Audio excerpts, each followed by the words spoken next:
What you see? Look, I see the Thomas Bunny in the window. I don't see anything. There they are, taking them out a different way. You can depend on that. No, that's Stan's Moses yet. As long as she is there, he is safe.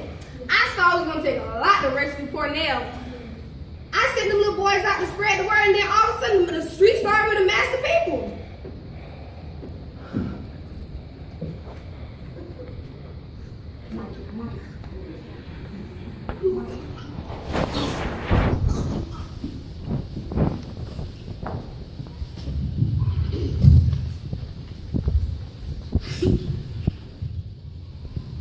Come on, clear the stairs. We gotta get this man down.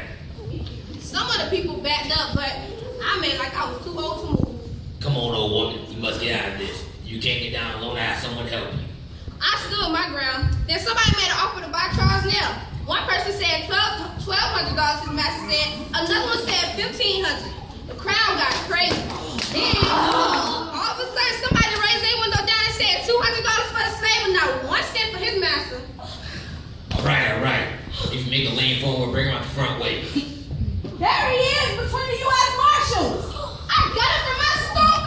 And then I got outside and I yelled, take him to the river, drown him, but don't let him have him. Where are they? They've been knocked down. I saw the boys there, but I can't see it no more. We got knocked down. I took this old somebody off my head and I put it on Charles Nail. They couldn't even recognize him anymore.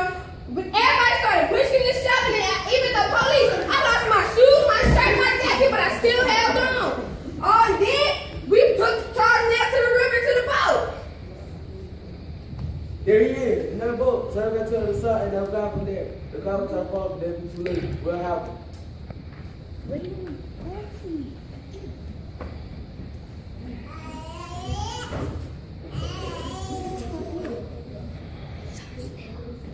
Quick, over the bridge.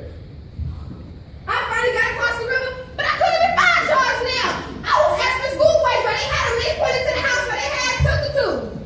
And then all of a sudden the police started firing down.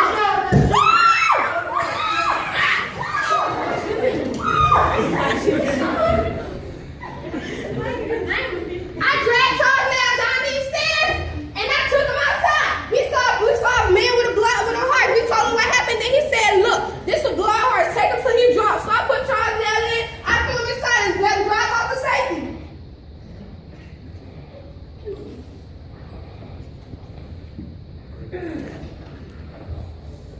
Well, when Jerry told me the story, I could hardly believe it. It seemed too wonderful to believe. So I wrote the Troy newspaper to see if they reported the story. Here's what they said. Fugitive slave rescue in Troy. Yesterday afternoon, the city of Troy and West Troy were made scenes of unexplained excitement. For the first time since the passage of the Fugitive Slave Law, an attempt was made to carry its provisions into effect, and the result was a horrific encounter between the officers and the prisoners' friends. This triumph of mob law and final rescue of the fugitive. Charles Nell, the fugitive, who was the cause of all the excitement, was a slave on the plantation of B.W. Harrisburg in Culpeper County, Virginia, until the 19th of October, 1858, when he made his escape. Nell was often seen by H.F. Averill, who communicated with his reputed owner in Virginia and gave the knowledge that led to the whereabouts of the fugitive. He was arrested by United States Marshal J.W. Holmes and taken before U.S. Commissioner Miles Beach. Now wait just a minute. They got the name of the fugitive, same as Harriet's story, but they also gave us the name of the man who turned poor Charles Nell's in, his master, the marshal, and the judge, and called it a triumph of mob law? Go on, read some more. Well, it says here, meanwhile, angry discussions commenced. Some favored rescue and others favored law and order. A lawyer had his coat torn for expressing his sentiments. The crowd at the time numbered nearly 1,000 persons. Many of them were black and a good share of the female sex. Maybe that Harriet Tubman was in that crowd. I expect she was. No. Wait, here she is. As soon as officers and their prisoners emerged from the door, an old Negro who had been standing at the bottom of the stairs shouted, "Here they come!" And the crowd made a terrific rush at the party. That's her for sure. Why don't tell us her name? They told us everybody else's. It ends this way. At last, the door was pulled open by an immense Negro, and in a moment he was felled by a hatchet in the hands of Sheriff Morrison. But the body of the fallen man blocked up the door so it could not be shut, and a prisoner pulled him out. That's her for sure. There's Harriet again. Hush, let me finish. Poor fellow, it says, he might as well say, save me from my friends. Amid the pulling and hauling, the iron cut into his arms, which were bleeding profusely, and he could hardly walk owing to fatigue. He had since arrived safely in Canada. Don't let me off. They said the slave caused all the trouble, blamed his rescuers for the pain caused by the manacles, and gave everybody his name but Harriet.